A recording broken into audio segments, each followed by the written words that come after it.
Ang kadakuan sa kapulisan sa rehiyon nirespeto ra sa pamahayag kagabi ni Presidente Rodrigo Duterte kabahin sa naghitak nga drogas dinhi sa Sugbo. Gikonsidera nila nga hagit ang pamahayag aron mas palambuon pa ang ilang trabaho pagpuhag sa problema. Ano ang report? Special mention sa speech ni Presidente Rodrigo Duterte kagabi at ubangan sa mga mayor sa Kabisayan ang sitwasyon sa drogas sa dakbayan sa Talisay. Yan ang Talisay. Yan Talisay na yan.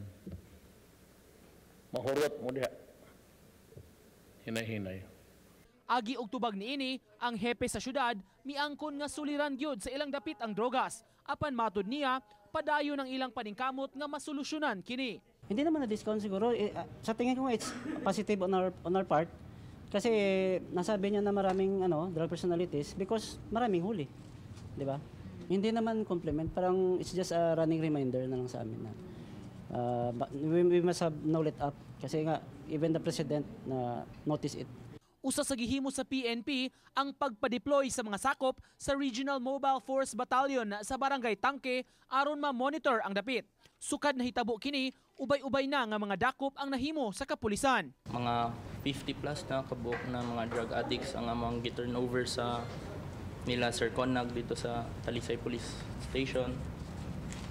So far, nagkandak yapon mi ka ng mga foot patrol dito. Si Chief Superintendent Tibold Sinas, Regional Director sa PRO7, may respeto sa pamahayag sa Presidente. Apan matud niya, subsub ang ilang kampanya nga gihimo. Atong comment of the President is very alarming for us. No? We will not justify it. We will investigate it.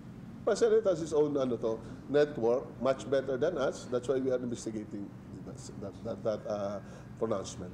Sa pamahayag nga may mga pulis nga nalambigit sa drogas, matud ni Sinas, subsub ang ilang internal cleansing sa hanay sa kapulisan.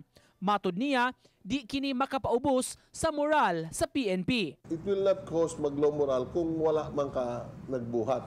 That's why we are investigating it. Malumural ka kung alam mo na wala kay maayong gibuhat. Diba? Nako, diba? It will not cause demoralization. In fact, it will empower us to do our job.